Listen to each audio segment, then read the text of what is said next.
Les amis, à travers cette deuxième partie, à répondre à Jack. L'extérieur, ça me ressemble absolument pas à une bonne raison rationnelle et logique. C'est comme si moi, je rencontre là maintenant, je rencontre quelqu'un qui se drogue. Il se drogue. Et moi, j'aimerais savoir si c'est une bonne chose ou pas. Peut-être qu'il a raison, peut-être qu'il n'a pas raison. Donc, j'aimerais savoir. Et donc, je lui dis, pourquoi tu fais ça? Et là, il me dit, mais c'est parce que je me sens bien. Parce que je me sens plein d'amour quand je fais ça. Et oui, là, il apporte une très bonne objection. Est-ce que tu penses que c'est pour ça qu'il faut répondre par des prendre de la drogue, c'est quelque chose de notions bien? objectives. Ben non, il ne m'a pas donné de bonnes raisons rationnelles et logiques. Il me parle de son ressenti. Et voilà. Là, il a raison. Moi, j'aimerais bien savoir quelle est la différence entre toi. Il faut savoir donner raison à Jack lorsqu'il a raison. Moi, je ne m'enferme pas dans des positions impossibles. Là, il a parfaitement raison, Jack. On ne peut pas apporter, surtout quand on parle, encore une fois, dans une discussion comme celle-ci, qui est une discussion avec un athée, il faut apporter des éléments objectifs et non pas subjectifs, bien sûr. Or, ce monsieur est en train de nous parler de ses rapports de cœur avec le bon Dieu. Mais si demain ces rapports de cœur n'existent plus, alors que restera-t-il? Véritable question. Continuons. Qui a découvert l'amour de Dieu dans la Bible, comme par hasard la religion de ta famille, tu aurais pu la découvrir dans la religion zoroastrienne. Stop. Alors là, monsieur Jack, je vous arrête tout de suite. Moi, je suis né juif et je suis catholique. Voilà. Donc vous comprenez que votre argument, ici, ne porte pas. Donc il faut savoir reconnaître que c'est un argument faible que de dire que on est toujours pratiquant dans la religion de sa famille. Eh bien non, c'est pas toujours vrai. Mais non. Mais quelle est la différence entre toi et cette personne qui prend de la drogue et qui me dit je me sens apaisé? Donc prendre de la drogue, c'est quelque chose de bien. Bonne question. En fait, simplement que quand tu lis les paroles qu'il y a dans la Bible, que même Jésus utilise, c'est des paroles qui sont d'une profondeur majestueuse et qui ont un amour au-delà d'un amour humain classique. Par exemple, aimer... Alors, là, je vois comment Jack va certainement arriver à répondre à ça, en disant qu'il existe des livres de littérature exceptionnels dans lesquels, eh bien, on peut également retrouver tous ces traits. Donc, encore une fois, ce n'est toujours pas une raison ou une argumentation objective, mais toujours subjective. Or, il faut ici parler de faits universels et intangibles. Les ennemis, c'est pas quelque chose qui est courant. Tu vas jamais dire, tiens, il faut que tu aimes celui qui te déteste. Attends. Ça, c'est pas quelque chose que tu trouveras... Il faut aimer ses ennemis. Oui, aimer ses ennemis. Ben, je viens de le dire. Non, mais ce que je veux dire, c'est en vivre. C'est-à-dire pas le dire, mais le faire. Je le vis. Je pense que j'ai plusieurs centaines de vidéos qui prouvent cela.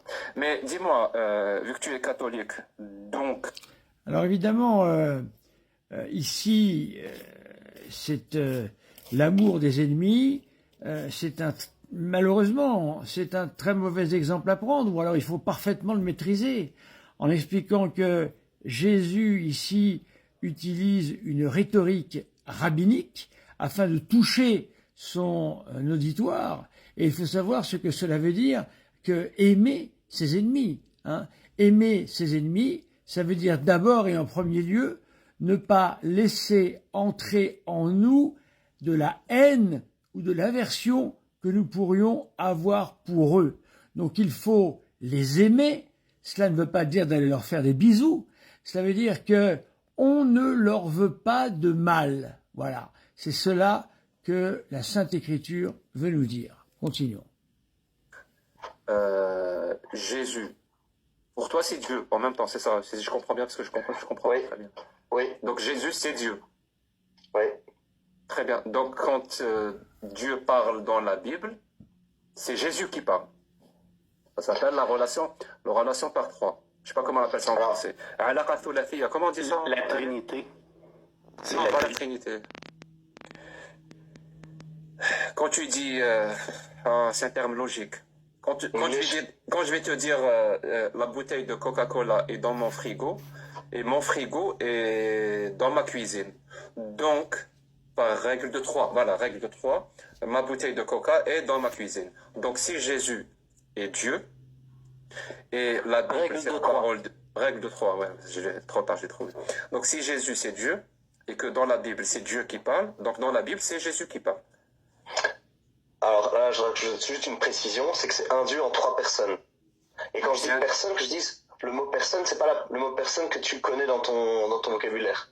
Très bien, donc moi ça m'intéresse pas ce genre de détails. J'aimerais juste savoir si dans la Bible c'est Jésus qui parle, quand c'est Dieu qui parle. Ça dépend à quel moment. Alors évidemment, ici, il aurait fallu répondre à Jack. Vous êtes en train de dire que ce genre de détails ne vous intéresse pas. Or, la Sainte Trinité, c'est précisément la révélation ultime, ce qui montre que la révélation catholique est la dernière révélation, hein, car ici, nous allons connaître la vie intime de Dieu. Alors, mon cher Jack, ce que vous appelez détail est pour nous parfaitement essentiel. Il y a des moments où c'est Dieu le Père et des moments où c'est Dieu le Fils. Mais c'est Jésus, c'est la même personne. Non, parce qu'il y a 2 moments où c'est Dieu le Père qui parle. C'est pas la même personne. Donc, quand c'est Dieu le Père, tu rejettes? Non, je rejette pas. Ah, tu acceptes? Oui, parce que c'est le même Dieu. Très bien. Parce que c'est le même Dieu. C'est exactement ce que je disais. Donc, s'il te plaît, Christophe, vu que Jésus est plein d'amour et que Jésus c'est Dieu, que quand tu lis la Bible, tu découvres cet amour-là. Il est où l'amour dans l'Exode 21? Alors, tu peux nous lire l'Exode 21, Amel, ou tu peux nous le mettre sur la photo? Parce que j'aimerais découvrir l'amour de Jésus et de Dieu. C'est le problème de toutes les religions, c'est qu'on aime en général la religion qu'on s'invente, puis si on la connaît dans tout... Alexandre, s'il te plaît. Oui. Ici, nous avons l'intellectuel de la mort, pardonnez-moi. Je suis en train de chercher dans ma Bible Exode 21, je l'ai fait par là. Le Dieu qu'on s'invente. Alors, je vais vous le lire si vous voulez. Ah ben voilà, parfait. Parfait, plaisir. Alors, Exode, c'est chapitre 21, c'est ça? Ok, très bien. Exodus 21. Quel verset? Je lis tout? Oui, commence. Voici les règles que tu leur exposeras. Quand tu achèteras un esclave hébreu, il servira durant 6 ans. La 7e année, il pourra s'en aller libre sans rien payer. S'il est arrivé seul, il s'en ira seul. S'il est déjà marié, sa femme s'en ira avec lui. Si son maître lui donne une femme et qu'elle lui enfante des fils et des filles, la femme et les enfants appartiendront au maître et lui s'en ira seul. Je continue? C'est plein d'amour, oui, pour le moment, donc tu peux continuer. Mais si l'esclave déclare « J'aime mon maître, ma femme et mes fils, je veux pas être libéré », son maître le fera approcher de Dieu, il le fera approcher des battants et du montant de la porte et lui percera l'oreille au poinçon, alors l'esclave le servira pour toujours. Et c'est quand un homme vendra sa fille comme servante, elle ne s'en ira pas comme s'en vont les esclaves, si elle déplaît à son maître, qui se l'était destinée, et qu'il la fasse racheter. On peut arrêter. Alors, je vais faire une autre vidéo.